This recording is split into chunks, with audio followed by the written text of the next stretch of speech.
शिवाय।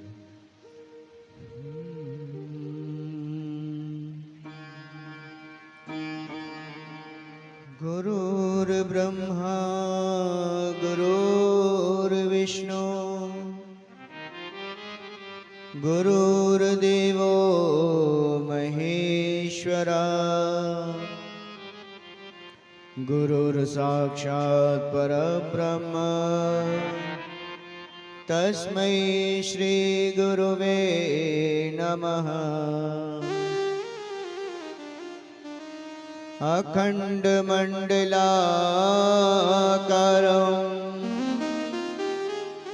व्याप्तं येन चराचरं तत्पदं दर्शितं येन तस्मै श्री गुरुवे नमः। वर्णानामर्थसङ्गानां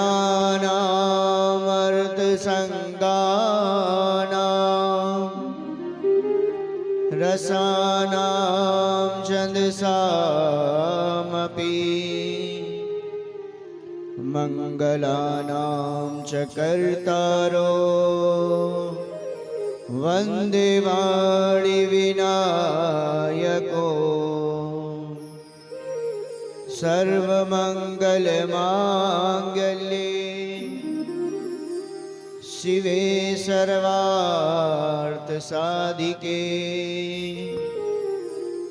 शरण्ये त्र्यम्बके गौरी नारायणी नमोऽस्तुते।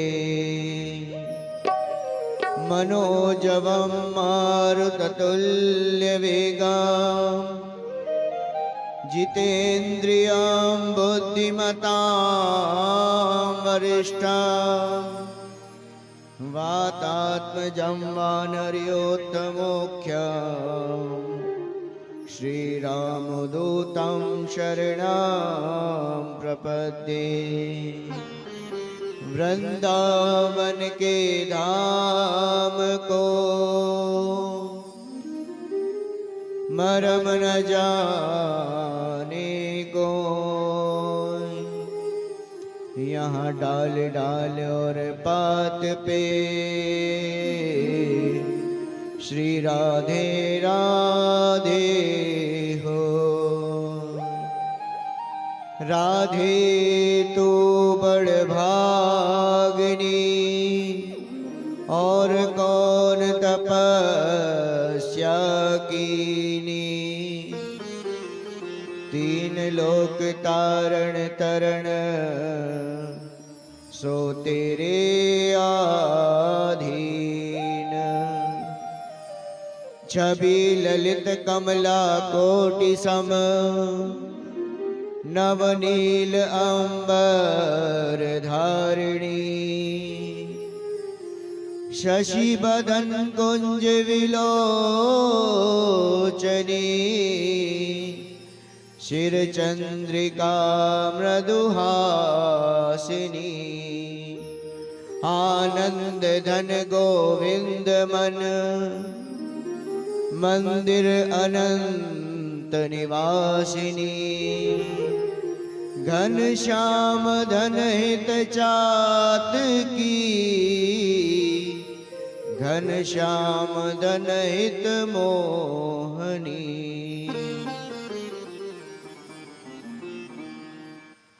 शारदा माता ईश्वरी मैं नित सुमरो तोए, हाथ जोड़ अर्जी करूं विद्यावर दे मो। परम मंगलमय परात्पर अखिलेश्वर करुणा वरुणालय भक्त वांछा कल्पतरु बालकृष्ण लाल की वांग में प्रतिमूर्ति श्रीमद् भागवत महापुराण के चरणों में कोटि कोटि वंदन। स्थान देवता, कुल देवता, वास्तु देवता, ग्राम देवता के चरणों में कोटि कोटि वंदन। श्रीमद् भागवत महापुराण के परम रसिक अनंत बलवंत हनुमंत लाल के चरणों में कोटि कोटि वंदन। जिनकी छत्र छाया में बैठकर हम भगवान की इस मंगलमयी कथा को श्रवण कर रहे हैं, ऐसे भक्त वत्सल शरणागत वत्सल श्री नर्मदेश्वर महादेव के चरणों में कोटि कोटि वंदन।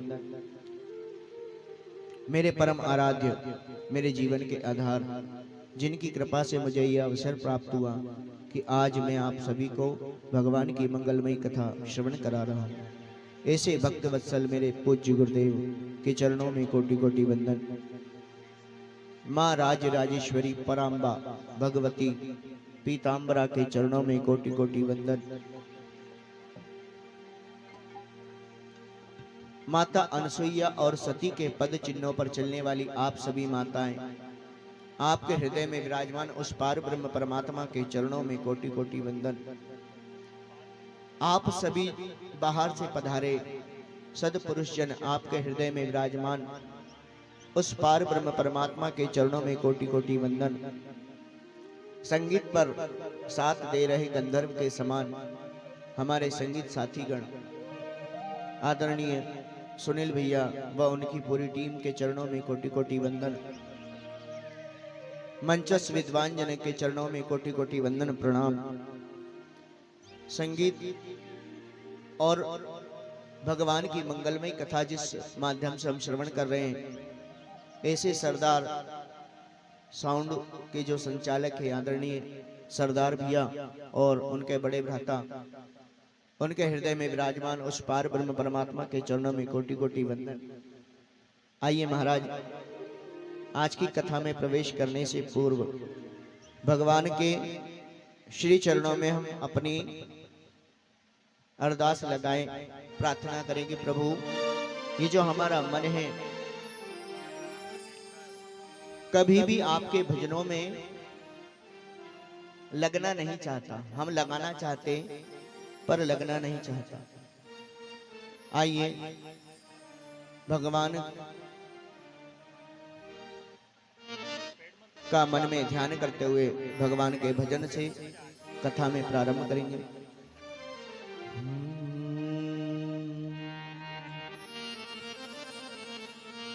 तृष्णा न जाए मन से, कृष्णा न आए मन में, तृष्णा न जाए मन से, कृष्णा न आए मन में, जतन करूं मैं हजार,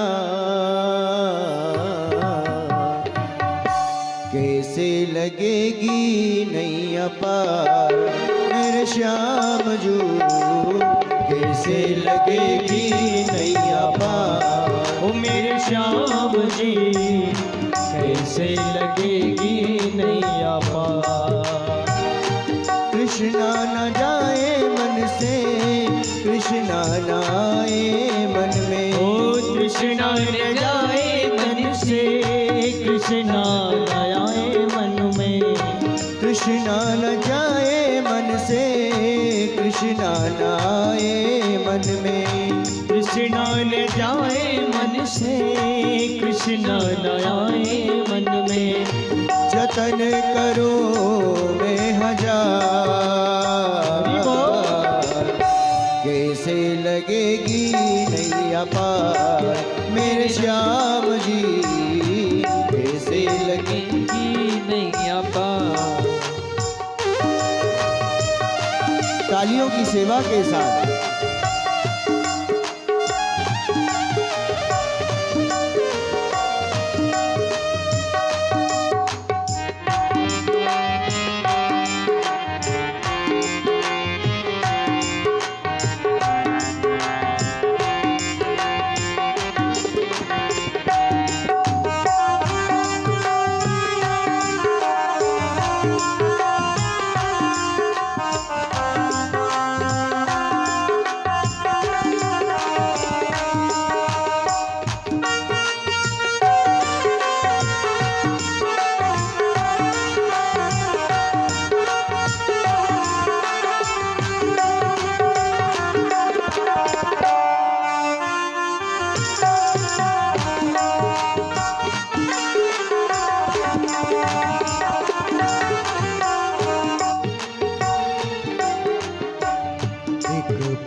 साथ न छोड़े। जिधर जिधर चाहे मुझ मोड़े। एक पल माया साथ न छोड़े। जिधर जिधर जाऊं मुझे मोड़े। हरि भक्ति से हरि पूजन से मेरा रिश्ता नाता तोड़े। हरि भक्ति से हरि पूजन से मेरा रिश्ता नाता तोड़े। माया न जाए मन से माया न आए मन में। माया न जाए मन से माया न आए मन में। माया न जाए मन से भक्ति न आए मन में।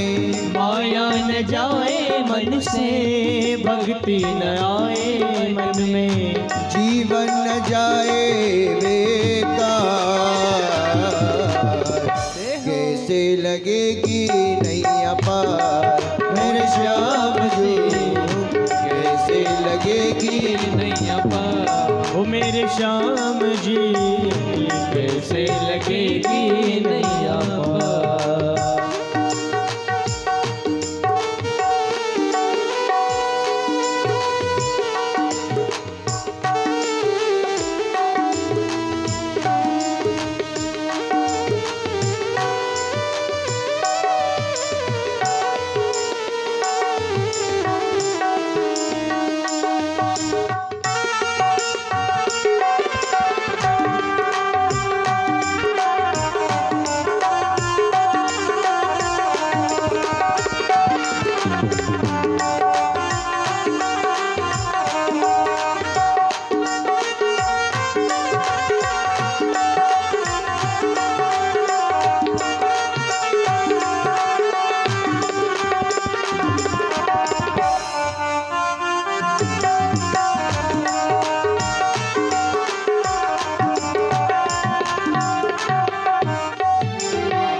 क्षमा करो मेरे गिरवरधारी चंचलता मन की लाचारी। क्षमा करो मेरे गिरवरधारी चंचलता मन की लाचारी। लगन जगा दो मन में स्वामी तुम हो प्रभु जी अंतर्यामी।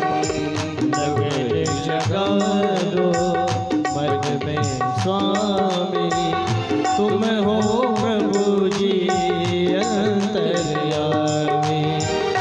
मन ना बने अनुरागी भावना बने ना त्यागी।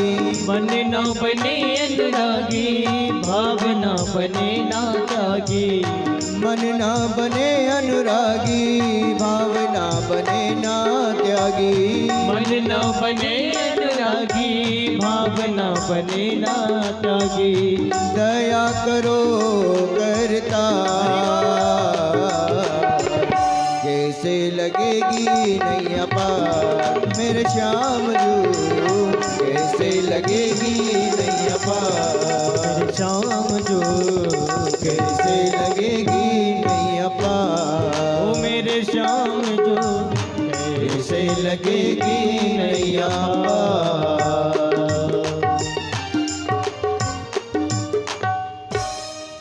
सच्चिदानंद रूपाय विश्वोत्पत्त्यादि हेतवे तापत्रय विनाशाय श्री कृष्णाय वयं नमः। महाराज कल आपने श्रवण किया कि किस प्रकार भगवान श्री सुखदेव जी महाराज से राजा परीक्षित ने सृष्टि की उत्पत्ति का प्रश्न किया कल भगवान श्री सुखदेव जी महाराज ने राजा परीक्षित को सृष्टि की उत्पत्ति की कथा श्रवण कराई और सृष्टि की उत्पत्ति के बाद श्री सुखदेव जी महाराज ने ब्रह्मा जी की सृष्टि में मनु महाराज और शत्रुपा के सहयोग से जो संतान हुई 3 पुत्री और 2 पुत्र, जिसमें कल आपने एक पुत्र का जिसका नाम उत्तानपाद था उसकी कथा श्रवण करी। ध्रुव जी की कथा कल आपने श्रवण करी और ध्रुव जी की कथा श्रवण में ध्रुव वंश की कथा भी आपने कल श्रवण करी। कल आपने पुरंजन उपाख्यान भी श्रवण किया। महाराज आज वही शत्रुपा और मनु महाराज के दूसरे पुत्र थे जिनका नाम था प्रियव्रत। प्रियव्रतो भागवता आत्मराम कथा मुने ग्रहे स्मत्मनामूला बांधवा पराभव। महाराज प्रियव्रत जो थे मनु महाराज और शत्रुपा के दूसरे पुत्र थे और जो प्रियव्रत जो थे वो बड़े भागवत भक्त थे। सदैव भगवान का चिंतन करना और तप करना इस कार्य में सदैव लगे रहते थे। प्रियव्रत जो थे विवाह नहीं करना चाहते थे, परंतु अपने पिता और ब्रह्मा जी के समझाने पर विश्वकर्मा जी की पुत्री से विवाह किया जिसका नाम था बहिष्मति। और विवाह करने के बाद प्रियव्रत के और बहिष्मति के सहयोग से 10 पुत्रों का जन्म हुआ और एक पुत्री का जन्म हुआ। और जो एक पुत्री जो थी उसका विवाह शुक्राचार्य से कर दिया और इनके सबसे बड़े पुत्र जो थे जिनका नाम था आग्निद। एक दिन की बात है, प्रियव्रत जो थे भगवान का भजन करते करते मन में विचार करते हैं कि दिन और रात जो है इसमें रात नहीं होनी चाहिए। जब प्रियव्रत ने मन में विचार किया कि रात्रि नहीं होनी चाहिए तो प्रियव्रत ने एक 7 ज्योति का रथ तैयार किया और उस रथ को भगवान सूर्य नारायण के आगे जाकर लगा दिया। जब आगे जाकर लगा दिया तो सूर्य नारायण भगवान की जो गति थी वहीं रुक गई। 7 दिनों तक इस पूरे ब्रह्मांड में, इस पूरे धराधाम पर रात्रि नहीं हुई। जब रात्रि नहीं हुई तो इस ब्रह्मांड में, इस धराधाम का संतुलन बिगड़ गया। जब संतुलन बिगड़ गया तो सभी देवता ऋषि मुनि भगवान के पास गए और भगवान से कहा कि हे ब्रह्मदेव, 7 दिन हो गए हैं, अभी तक रात्रि नहीं हुई और रात्रि न होने के कारण इस धराधाम पर और पूरे ब्रह्मांड का संतुलन बिगड़ गया है। ब्रह्मा जी ने जब देखा कि प्रियव्रत ने 7 ज्योति का जो रथ था वो सूर्य नारायण भगवान के आगे लगा दिया। आज ब्रह्मा जी प्रियव्रत के पास जाते हैं और कहते हैं कि प्रियव्रत पुत्र, तुमने ये 7 ज्योति का जो रथ है इसे सूर्य नारायण के आगे क्यों लगा दिया? प्रियव्रत ने ब्रह्मदेव को प्रणाम किया और प्रणाम करने के बाद पूजन किया। पूजन के बाद ब्रह्मदेव से कहा कि ब्रह्मदेव, इस संसार में रात्रि नहीं होनी चाहिए। ब्रह्मा जी ने कहा क्यों? आज प्रियव्रत कहते हैं कि प्रभु, रात्रि में इस संसार के संसारी लोग केवल निद्रा में अपना समय व्यतीत करते हैं। निद्रा में अपने समय को व्यर्थ गवा देते हैं। रात्रि नहीं होनी चाहिए। अगर रात्रि नहीं होगी तो कम से कम जो लोग रात्रि में निद्रा में अपना समय व्यर्थ करते हैं, व्यर्थ बिता देते हैं, वे कुछ काम तो करेंगे।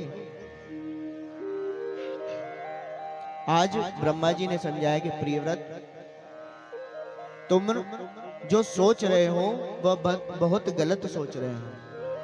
अरे प्रियव्रत, भगवान की बनाई हुई इस सृष्टि में परमात्मा ने कुछ सोच समझकर ही इस दिन और रात को बनाया होगा। क्योंकि प्रियव्रत, जिस समय संसार में सारे मनुष्य निद्रा में अपना समय बिताते हैं, उसी रात्रि में बड़े बड़े संत, तपनिष्ठ संत भगवान के तप में लीन हो जाते हैं, भगवान की पूजन में, भगवान के ध्यान में मग्न हो जाते हैं। और इस प्रकृति का जो नियम है उसके विरुद्ध अगर तुम कार्य करोगे तो उसका दंड पूरे ब्रह्मांड को भोगना पड़ेगा। महाराज, इस संसार में जो प्रकृति बनी है, प्रकृति अपने अनुसार चलती है, हमारे अनुसार नहीं। हम कितने भी प्रयास कर लें पर प्रकृति अपने अनुसार ही कार्य करेगी। किसी के कहने पर या किसी के बताने पर प्रकृति अपना कार्य नहीं करेगी। प्रकृति का नियम है कि शीतलता प्रदान करनी है तो वह करके रहेगी, चाहे आप कितना प्रयास कर लो, पर उस शीतलता को आप रोक नहीं सकते। आज प्रकृति जो अपने नियम के अनुसार चलती है, ब्रह्मा जी समझाते हैं प्रियव्रत को कि प्रियव्रत, प्रकृति अपने अनुसार चलेगी, तुम्हारे अनुसार नहीं। आज प्रियव्रत ने ब्रह्मा जी से कहा कि प्रभु, फिर आप बताइए कि क्या किया जाए। ब्रह्मा जी ने कहा कि प्रियव्रत, तुम इस रथ को हटा दो। आज प्रियव्रत ने वो 7 ज्योति का जो दिव्य रथ था उसके टुकड़े कर दिए और इसी प्रकार 7 दीपों का निर्माण हुआ। आज प्रियव्रत ने वह 7 ज्योति का जो रथ था उसे तोड़कर 7 दीपों की रचना कर दी। और जब 7 दीपों की रचना कर दी, आज प्रियव्रत भगवान के भजन करने के लिए अपने पुत्रों को उन 7 दीपों को भार सौंपकर भगवान के भजन करने चले गए। भगवान का भजन करते करते बड़े पुत्र, जिनका नाम था आग्नेय, आग्नेय को अपने राजपाट सौंपकर प्रियव्रत भगवान का भजन करने बद्री का आश्रम चले गए। आपने कथा में श्रवण किया होगा कि जितने भी संत हुए, जितनी भी कथा आपने श्रवण करी, सबने अंत में भगवान का तप करने के लिए बद्री का आश्रम ही क्यों गए? क्योंकि इस संसार में जितने भी संत आए, अपने कार्य को पूर्ण करके भगवान का तप करने के लिए बद्रीनाथ जो है, बद्रीनाथ से ऊपर भगवान का एक दिव्य स्थान है, जहां पर बड़े बड़े संत तपस्वी जाकर भगवान के तप में लीन हो जाते हैं और भगवान के साक्षात्कार कर लेते हैं। नारद जी ने जब यह कथा प्रारंभ करवाई थी, तब वह भी कथा हरिद्वार के पास कराई थी, आनंद नाम का जो तट है वहां। क्योंकि नारद जी से भी कहा था कि कुछ जो संत हैं वे भगवान की कथा सुन लेंगे और कुछ संसारी भी भगवान की कथा सुन लेंगे, इसलिए हरिद्वार के बाद ही बद्री का आश्रम में जाया जाता है। आज आग्नेय ने जम्बूद्वीप की प्रजा का धर्म पूर्वक पालन करने लगे। आग्नेय महाराज के घर में पुत्र नहीं था और आज आग्नेय महाराज ने अपने पिता के कहने पर पुत्र प्राप्ति के लिए पूर्व चित्ती नाम की अप्सरा से विवाह कर लिया। उनके संयोग से 9 पुत्रों का जन्म हुआ, जिसमें सबसे बड़े पुत्र का नाम था नाभि। आज जब 9 पुत्रों का जन्म हो गया, जो पूर्व चित्ती अप्सरा थी वह स्वर्गलोक चली गई। जब वह स्वर्गलोक चली गई तो आग्नेय महाराज भी उसके पीछे पीछे स्वर्गलोक में चले गए और अपने राज्य को, जम्बूद्वीप का जो राज्य था उसे अपने पुत्र नाभि को दे दिया। नाभि सत्पत्य कामो प्रजाया मेरुदेव्या भागवता यज्ञ पुरुषं महात्माया आत्माया जायते। राजा आग्नेय के पुत्र जो नाभि थे, उनके घर में कोई संतान नहीं थी और अपनी पत्नी के साथ शांत मन से, शांत भाव से यज्ञ पुरुष का चिंतन करने लगे। और जब यज्ञ पुरुष का चिंतन करने लगे तब भगवान प्रसन्न हो गए और प्रसन्न होकर वर दे दिया कि तुम्हारे घर में मैं समय आने पर साक्षात अंश रूप में तुम्हारे घर में जन्म लूंगा। आज नाभि महाराज के घर में और मेरु देवी के सहयोग से साक्षात ऋषभदेव भगवान का प्राकट्य हुआ। बोलिए ऋषभदेव भगवान की जय हो। आज जब ऋषभदेव का जन्म हुआ तो मेरु देवी और नाभि जो थे वे भी अपना राजपाट सौंप के बद्री का आश्रम में जाकर नर और नारायण का चिंतन करके भगवान के ध्यान में लीन हो गए। आज ऋषभदेव जी ने उस राजपाट को संभाल लिया। ये शाम खलो महायोगी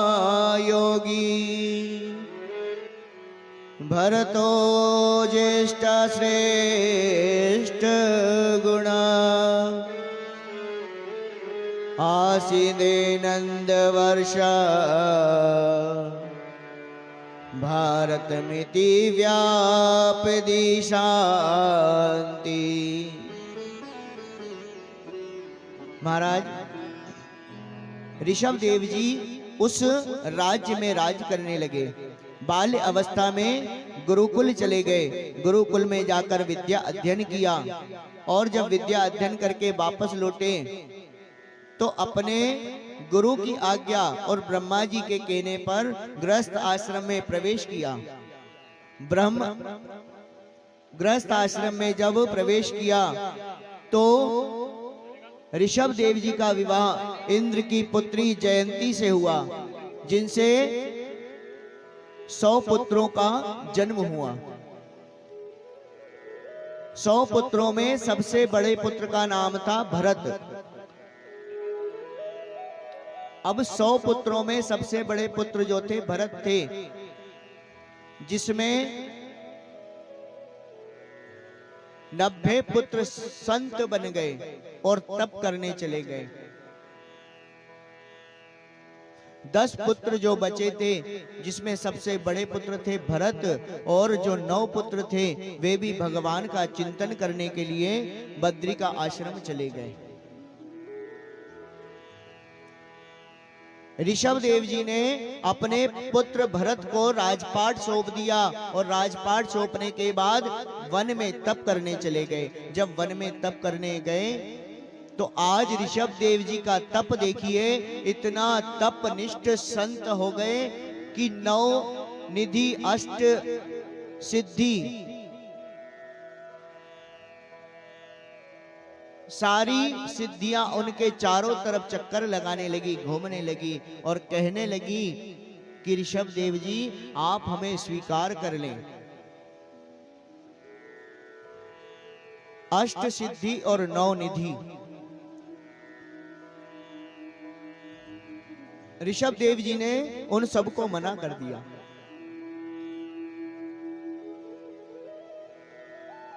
क्योंकि ऋषभ देव जी जानते थे कि परमात्मा के भेजे हुए खिलौने हैं। अगर मैं भगवान का भजन करना चाहता हूं और अगर इन्हें मैंने स्वीकार कर लिया तो मैं जो चाहता हूं वो मुझे प्राप्त नहीं होगा। हम संसारियों की यही विडंबना है। हम अगर भगवान का भजन करें और थोड़ी सी हमें कुछ सिद्धि प्राप्त हो जाए तो हम भगवान का भजन करना भूल जाते हैं।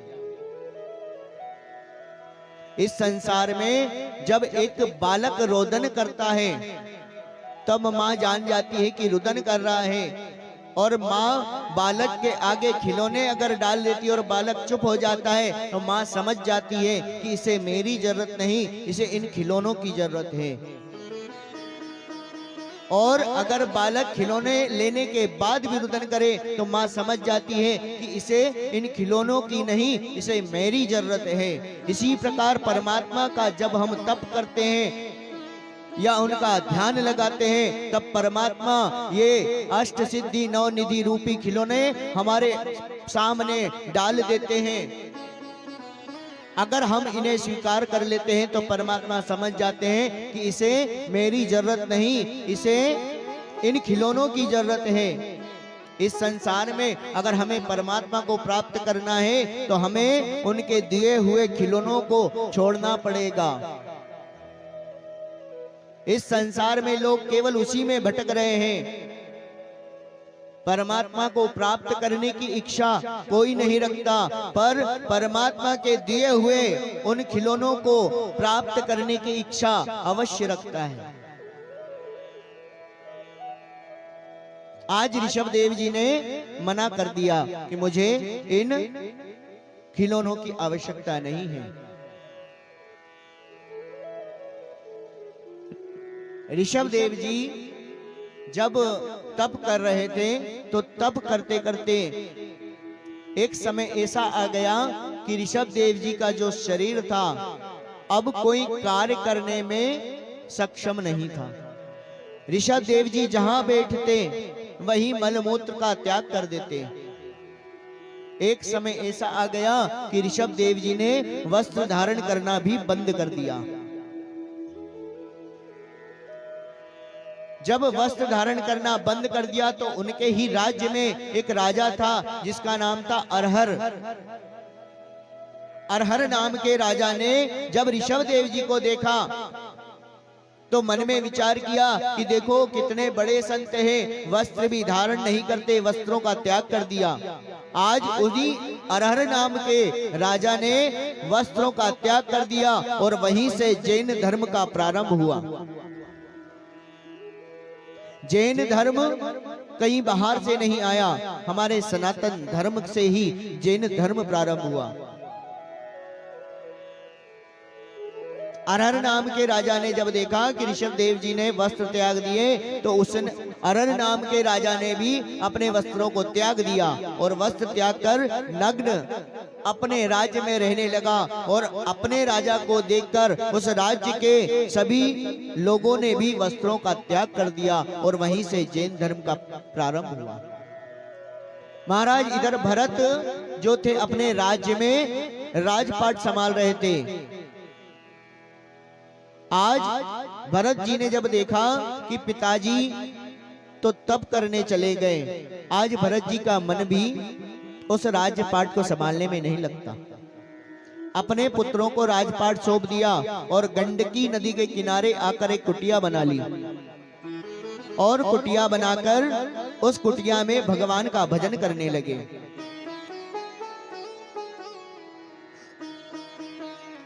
भगवान का भजन 24 घंटे भगवान का भजन करने लगे। आज भरत जी प्रति क्षण भगवान का कीर्तन करते, भगवान का भजन करते, प्रातः काल उठकर स्नान करने जाते, गंडकी नदी में स्नान करके आते, भगवान का भजन करने लगते।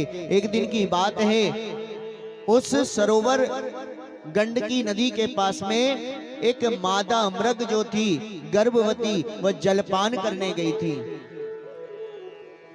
उसी गंडकी नदी के उस किनारे पर एक सिंह ने जोर के गर्जना कर दी।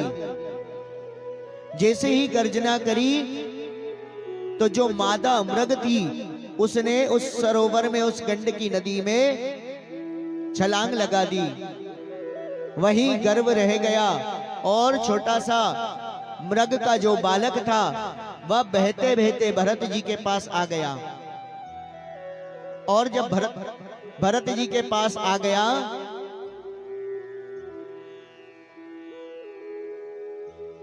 तो भरत जी ने उस मृग को अपनी गोद में ले लिया और अपनी कुटिया में आकर उसका पालन पोषण करने लगे। आज देखिए कि भरत जी जो 24 घंटे भगवान का भजन करते थे, आज उनका भजन केवल 22 घंटे का रह गया। 22 घंटे भगवान का भजन करके 2 घंटे उस मृग के साथ अपना समय व्यतीत करते। समय ऐसा आ गया कि जो भरत जी 24 घंटे भगवान का भजन करते थे, मात्र 12 घंटों पर आ गया। आज भरत जी उस मृग को अपना समय देने लगे। उस मृग को भोजन कराना, उसको जल पिलाना, उसको घुमाना। आज भरत जी का जो तप था, भरत जी का जो भगवान के प्रति प्रेम था, मात्र 2 घंटे का बच गया। 22 घंटे उस मृग के साथ अपना समय व्यतीत करते। अब भरत जी को चिंता होने लगी कि ऐसा ना हो कि यह मृग जो है अपने समूह में मिलकर मुझे छोड़कर चला जाए। प्रतिदिन भरत जी उसकी चिंता में लगे रहते, दिन रात उसी के ख्याल में लगे रहते कि मृग कहीं मुझे छोड़कर ना चला जाए। जब मन में विचार करते, एक दिन की बात है, भरत जी गंडकी नदी में स्नान करने गए और मृग ने जब अपने जैसे झुंड को देखा, मृग का झुंड उधर से निकल रहा था, उसी झुंड में मिलकर वह मृग जो था वह चला गया। भरत जी ने जब देखा कि इस कुटिया में मृग नहीं है, दुखित हो गए। वन वन ढूंढने लगे मृग को, और मृग को ढूंढते ढूंढते पुनः जब गंडकी नदी के किनारे आए, एक ठोकर लगी और मृग को याद करते करते अपने प्राणों को त्याग दिया। शास्त्र का नियम है, अंतिम मति सो गति। मृग को याद करते करते भरत जी की मृत्यु हुई थी, इसीलिए अगला जन्म जो था मृग योनि में प्राप्त हुआ। आज मृग योनि में भरत जी आ गए और मृग योनि में वन वन घूमने लगे। जब वन वन घूमने लगे तो पूर्व जन्म की जो याद थी वह उन्हें उस गंडकी नदी के पास आकर याद आ गया कि पूर्व जन्म में मैं एक राजा था और राजा होने के पश्चात मैंने यहाँ पर एक कुटिया का निर्माण किया, वहां भगवान का भजन करता था और एक मृग के मोह ने मुझे इस मृग योनि को प्राप्त करा दिया। इस संसार में कहते हैं ना महाराज कि जिसके प्रति ज्यादा मोह होता है ना, सबसे ज्यादा दुख वही देता है। इस संसार में अगर आप किसी के प्रति मोह रखेंगे ना तो सबसे ज्यादा दुख वही देगा आपको,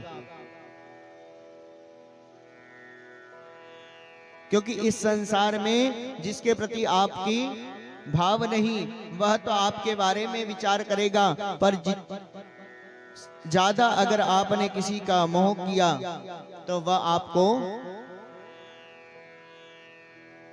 छोड़कर चला जाएगा। आज मृग योनि में भरत जी भगवान से प्रार्थना करते हैं कि प्रभु अब अगर इस मृग योनि से मैं छूट गया तो अवश्य मैं आपका भजन करूंगा। हम लोगों की भी यही स्थिति है। जिस समय परमात्मा हमें अपना संग देता है तब हम उससे अपना पीछा छुड़ाना चाहते हैं, और जब हमारे पास दुख आ जाता है तब हम पुनः भगवान को याद करने लगते हैं। और माया के चक्र में फंसकर भगवान ने इतने पुण्यों के फल से जो हमको यह शरीर दिया, उस मानव तन को पाकर भी हम भगवान का भजन नहीं करते। आज मृग रूप में भरत जी भगवान से प्रार्थना करते हैं, जहां ले चलोगे वहीं मैं चलूंगा,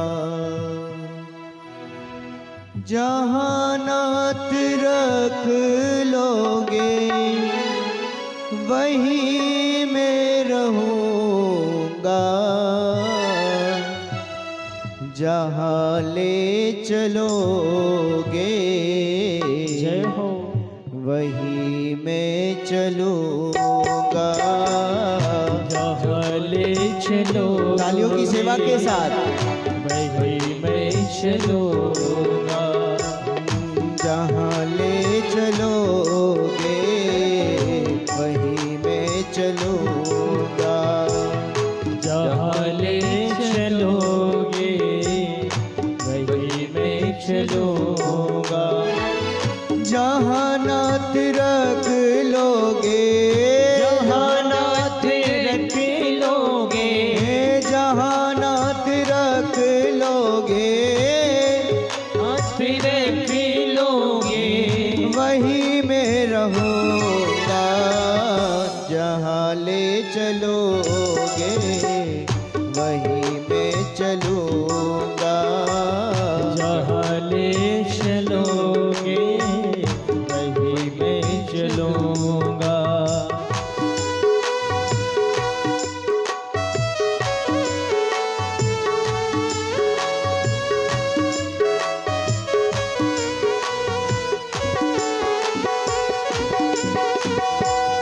तालियों की सेवा के साथ में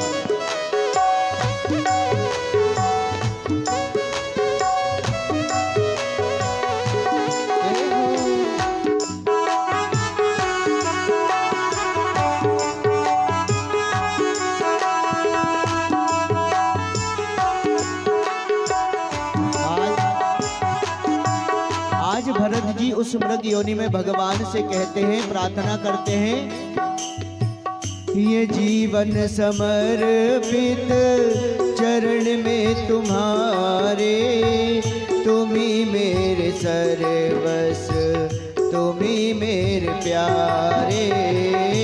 जीवन समर्पित शरण में तुम्हारे, तुम ही मेरे सर्वस्व, तुम ही प्राण प्यारे। ये जीवन समर्पित चरण में तुम्हारे, तुम ही मेरे सर्वस्व, तुम ही मेरे प्यारे। जीवन समर्पित शरण में तुम्हारे, तुम ही मेरे सर्वस्व, तुम ही प्राण प्यारे। हो तुम्हें छोड़ कर नाथ, तुम्हें छोड़ कर नाथ किस से कहूँगा, जहाँ ले चलोगे वहीं मैं चलूँगा, जहाँ ले चलोगे वहीं मैं चलूँगा, जहाँ नाथ रख लोगे जहाँ नाथ रख लोगे जहाँ नाथ रख लोगे वहीं मैं रहूँगा, जहाँ ले चलोगे वहीं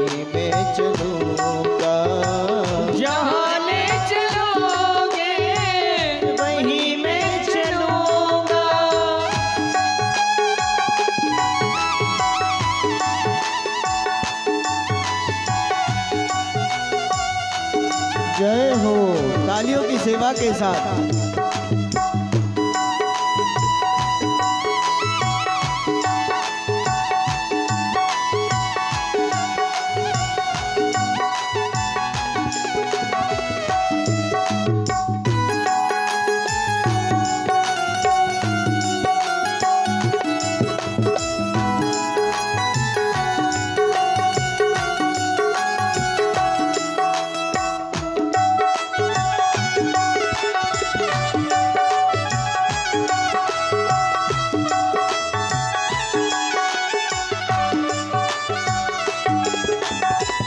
न कोई उल्हाना न कोई अर्जी, कर लो करा लो जो है प्रभु तेरी मर्जी।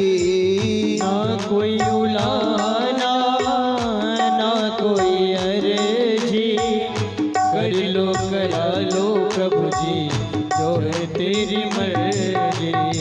न कोई उल्हाना न कोई अर्जी, कर लो करा लो जो हो प्रभु तेरी मर्जी। ना कोई उलाहना ना कोई अर्जी, कर लो करा लो प्रभु जो है तेरी मर्जी। कहना भी होगा तो कहना भी होगा तो तुमसे कहोगा, जहाँ ले चलोगे वहीं मैं चलूँगा। जहाँ ले चलोगे वहीं मैं चलूँगा। जहाँ नाथ रख लोगे जहाँ नाथ रख लोगे जहाँ नाथ रख लोगे जहाँ नाथ रख लोगे, तुमसे कहोगा, जहाँ ले चलोगे वहीं मैं चलूँगा। जहाँ ले चलोगे वहीं मैं चलूँगा। जहाँ ले चलोगे वहीं मैं चलूँगा। ओ जहाँ ले चलोगे वहीं मैं चलूँगा। जहाँ ले चलोगे वहीं मैं चलूँगा। जहाँ ले चलोगे वहीं मैं चलूँगा। आज भरत जी अपनी उस मृग योनि में भगवान से प्रार्थना करते हैं कि प्रभु अब मैं इस योनि से अगर छूट गया ना तो जहां आप मुझे ले जाना चाहोगे मैं वहीं जाना चाहूंगा। अब अपने मन के अनुसार और इस माया के भ्रम में फंसकर अपने इस तन मानव तन को मैं व्यर्थ में नहीं गवाऊंगा। अरे अगर हम इस संसार में 24 घंटों में अगर भगवान को 2 घंटे भी दे दें तो परमात्मा हमारे लिए हम एक कदम आगे बढ़ा दे। बस परमात्मा 2 कदम हमारे लिए आगे बढ़ा देगा। पर हम भगवान के भजन में कभी बैठना ही नहीं चाहते। हम केवल बस ये चाहते हैं कि परमात्मा हमें सब सुख साधन दे पर हम भगवान के पास ना जाएं। आज भरत जी ने उस गंडकी नदी के किनारे भगवान को याद करते हुए उस मृग योनि में रुदन करते करते और उस गंडकी नदी के तट पर अपने प्राणों को त्याग दिया। और जब प्राणों को त्याग दिया तब भरत जी उस मृग योनि से छूट गए। जब मृग योनि से छूटे तो भरत जी का जन्म एक ब्राह्मण कुल में हुआ। तस्यापि हवात्मा जस्य विप्रपुत्र स्नेहा द्रौपद्यां कस्मायतं यथोपदेशा विधान उष्णातस्य च मुनः शुचो जमनादिनं कर्म निष्पन्नम्। आज भरत जी का जन्म एक ब्राह्मण कुल में हुआ। आज भरत जी को अपने 2 जन्मों की बात याद थी। बचपन से ही भरत जी केवल भगवान का भजन करने में लगे रहते और दिन रात केवल भगवान का भजन करते। प्रातः काल उठते, स्नान करते, भगवान का भजन करते, भोजन करते, फिर भजन करने बैठ जाते। आज भरत जी का पूरा दिनचर्या जो थी भगवान के भजन में बीत जाती थी। आज भरत जी के 2 बड़े भाई थे। वे उस स्थान पर रहकर संसार के कार्य पूर्ण करते थे और कार्य पूर्ण करने के बाद घर में धन लेकर आते थे। पर भरत जी को किसी प्रकार का उस कार्य में मन नहीं लगता था। भरत जी केवल भजन करना ही जानते थे। आज भरत जी भजन करते करते जब बड़े हो गए, दोनों बड़े भाइयों का विवाह हो गया।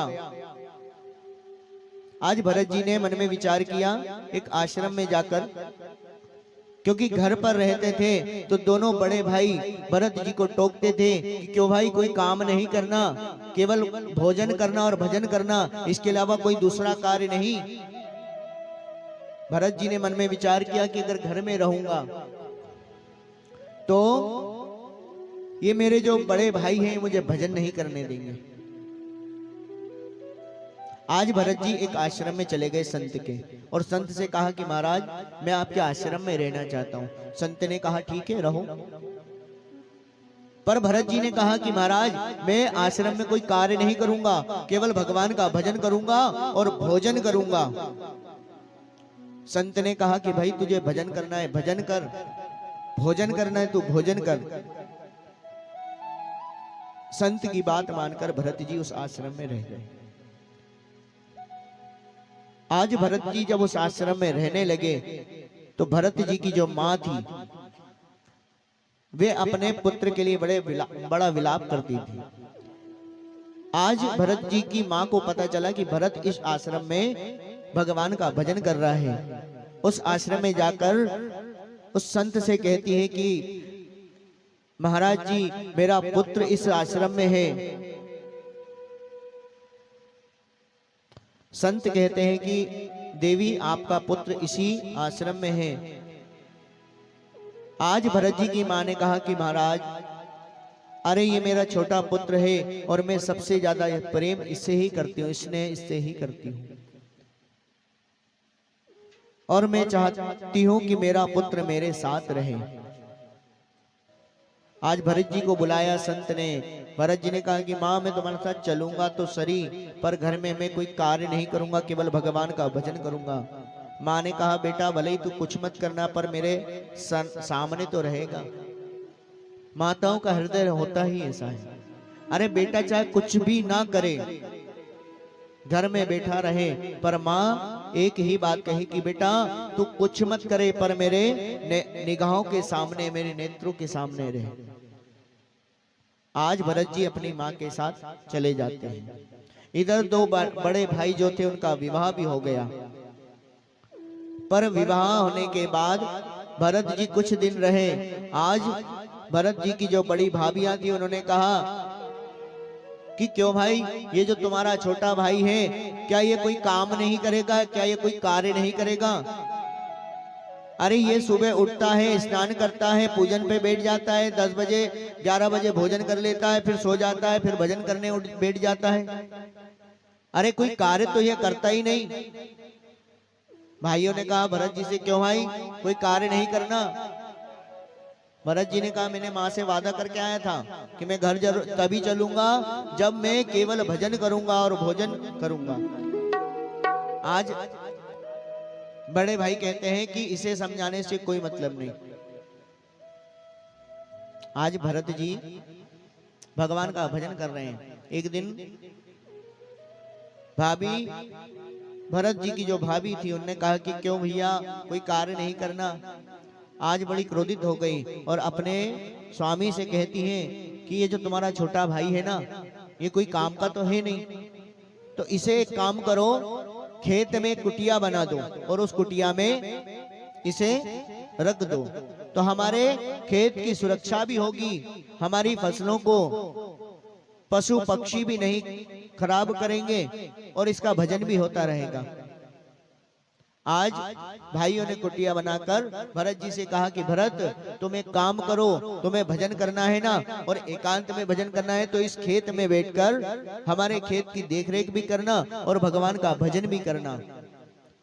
भरत जी ने कुछ भी नहीं कहा और चुपचाप जाकर उस कुटिया में भगवान का भजन करने लगे। जब भगवान का भजन करने लगे तो उस खेत में जो पशु पक्षी थे, पक्षी आकर उस फसल को खराब कर देते थे, चुगने लगते थे, पर भरत जी उन पक्षियों को भगाते नहीं थे। एक दिन की बात है, बड़ी भाभी को बड़ी दया आ गई कि देवर जी खेत में हैं, उनके लिए अच्छी गरम गरम रोटी बनाकर ले चलें। रोटी बनाई, बढ़िया उस पे घी लगाया और रोटी को बांधकर अपने देवर को देने के लिए खेत में गई। और जब खेत में गई तो क्या देखती हैं कि जिस स्थान पर भरत जी की कुटिया बनी थी, सामने खेत था और सारे खेत में पक्षी फसल को चुग रहे थे।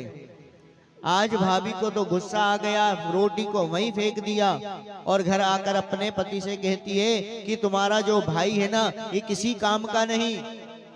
अरे खेत में जाकर देखो, सारे पशु पक्षी हमारी फसल को बर्बाद कर रहे हैं। भाई आकर देखते हैं, भरत से कहते क्यों भाई भरत, अरे हमने तुमको यहाँ इसलिए कुटिया में रख दिया था कि तुम खेत की देखरेख भी करना और तुम्हारा भजन भी करना, पर तुमने तो हमारी फसल बर्बाद कर दी। भरत जी कहते हैं भैया, अरे ये खेत और ये फसल और ये जो अन्न है ना, इन पक्षियों का भी तो है।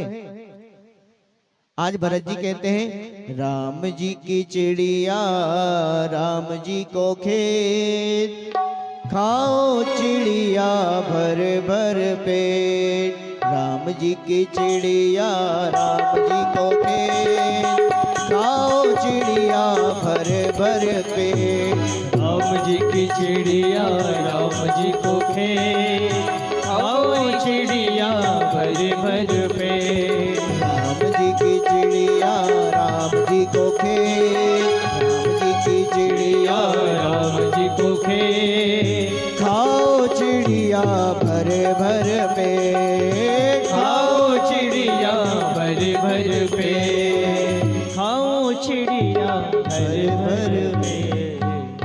आज भरत जी ने कहा कि भैया ये राम जी की चिड़िया है और ये खेत भी और ये फसल भी तो राम जी की है। जब उस राम ने इस संसार में सबको बेचा, चाहे जीव हो, चाहे पशु हो, चाहे पक्षी हो, सबकी व्यवस्था परमात्मा ने कहीं ना कहीं कर दी है।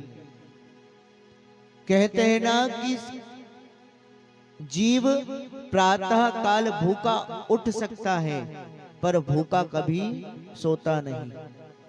और इसका प्रमाण अगर आपको देखना हो तो मां नर्मदा के किनारे जाकर बैठ जाना। आपको दिन में कहीं ना कहीं किसी भी तरह से मां नर्मदा आपके पेट के लिए वह भोजन की व्यवस्था कहीं से भी कर देगी। इस संसार में परमात्मा ने अपने जीवों के लिए कहीं ना कहीं से उनके उदर की व्यवस्था, भोजन की व्यवस्था कर दी है। आज भरत जी ने जब देखा कि भैया नाराज हो रहे हैं, कह दिया कि राम जी की चिड़िया, राम जी को खेत, खाओ चिड़िया भर भर पेट। भाइयों ने कहा कि इसे तो समझाने से कोई मतलब नहीं, क्योंकि ये तो जड़ है।